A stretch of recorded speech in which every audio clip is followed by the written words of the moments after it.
Hello guys, nandito na naman tayo at ito pag-usapan natin guys ha. Ito, ang sabi nga ni Congressman Jervil Luistro, no? Sabi niya rito yung 74% ng mga Pilipino na gustong-gustong makita na si Inday Sayad ay humaharap sa impeachment trial, yun ang kanilang inspirasyon. Bakit po kaya ito nasabi ni Kong Luistro? Syempre naman, sa dinami-dami ba naman ng mga plano at mga ginagawa nitong mga may Sayad Block para wag matuloy ang impeachment trial ni Sayad, talagang kakapit ka sa mga Pilipino na nagnanais na makita na si Inday Sayad ay nasa humaharap sa trial. At sinasagot niya ang mga dapat niyang sagutin, ang mga pinagtataguan niyang mga tanong, di ba? At kailangan harapin niya yan.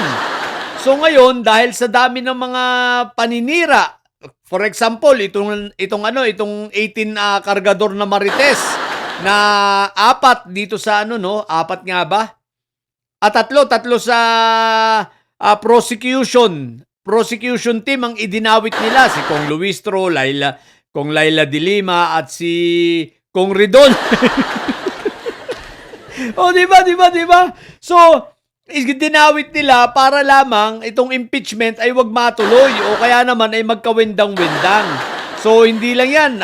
Pati itong ginagawa nila sa Senado na para magkagulo, para sa ganun, wag maumpisahan ang impeachment trial.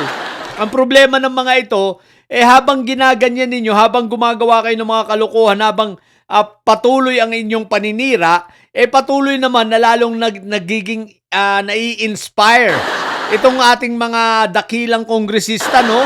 Itong aming mga pambato at pinagpipitagan ng mga congressman at congresswoman. Kaya kayong mga didilis na bobo, kayong mga nasa may Sayad Block, kayong mga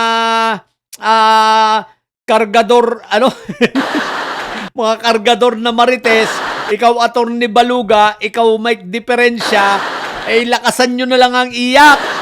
Lalo na kayong magkakapatid na may Sayad. Hindi ninyo kami matitinag. Hindi ninyo matitinag yung aming mga kongresistang magagaling. Hindi ninyo kaya yan, ay Diyos ko po, Rudy. Kahit anong palabasin ninyo, no? So, lahat ng ito ay ginagawa nila para mapigilan ang impeachment trial. At tanong ko naman lagi kung wala namang kasalanan, anong ikatatakot? Kung ikaw naman ay matino, Inday Sayad, anong ikatatakot?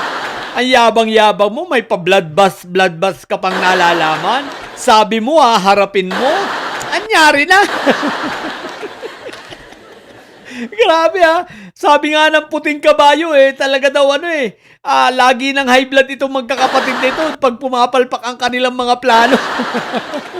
Pero guys, totoo, ang nasa likod ng lahat ng ito ay ang magkakapatid na may Sayad. Sa pangunguna ni Iyutman, dahil si Iyutman ang may pinakakuman talaga rito sa grupong ito tapos si Inday Sayad. Kasi nga si Iyutman ang pinakalumalabas na tatay nila. Dahil siyempre wala na si Fentaboy, di ba? Dahil panganay si Iyutman So, kaya nga di ba si Iyutman din yung ayaw magpaharap. Sabi ni Iyutman, wag humarap itong 18 Marites. O ano nangyari, di ba? Hindi nga humarap. Kasi ibig sabihin si Iyutman ang nasunod. Yung utos ni Auntie Petra, no, na sagot niya sa sulat ni Baluga, command ni Iyutman. Dahil si Inday Sayad ang gusto humarap, kumbaga pati bangga ito si Inday Sayad, dahil nga bobo, akala niya ang gusto niya manira ng manira pa. Bagamat yun naman talaga ang gagawin. Kaya lang, kahit papano, itong si Iyutman, may takot. Medyo nadala sa mga sasabihin ng mga Marites. Kabado. Dahil bakit ka naman kakabahan kung totoo naman ang sinasabi ng mga kargador na Marites, di ba? Hindi kayo dapat kabahan, hindi kayo dapat matakot. Ang tanong, bakit takot? Ngayon, ang sabi nila, mag-inhibit na haharap daw sila pag mag-i-inhibit si Senator Erwin Tulfo. Ayun, sumagot si Senator Erwin. Ang sabi niya, yes! Mag-i-inhibit siya Haharap kaya itong mga ito? What the heck? O, di ba ka? Takot lang ng mga hinayupak na ito. Diyos ko po, Rudy.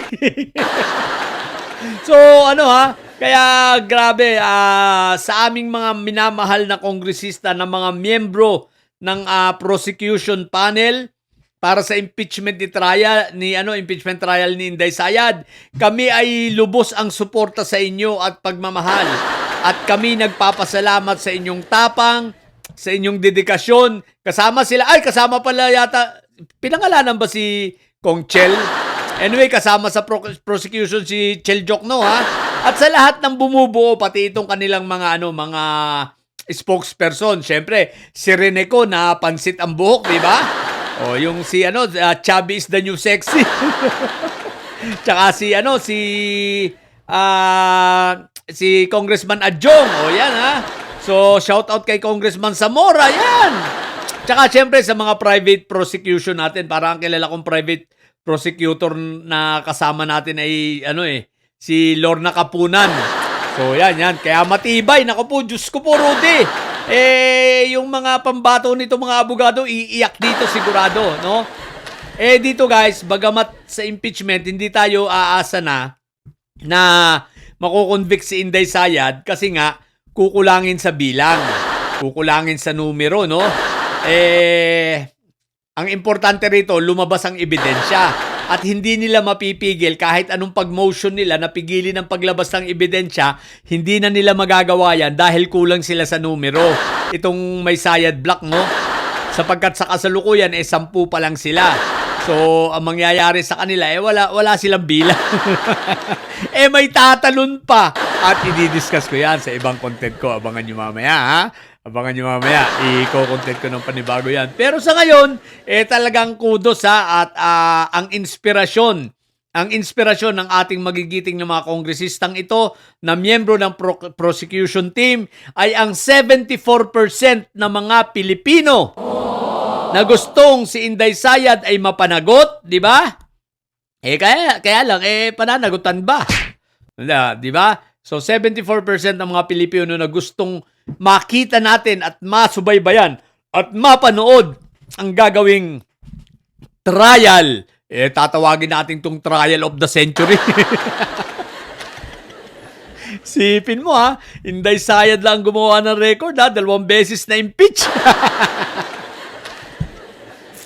Tapos may mga kaso pang kriminal. What the heck? Anyway, so yun lang.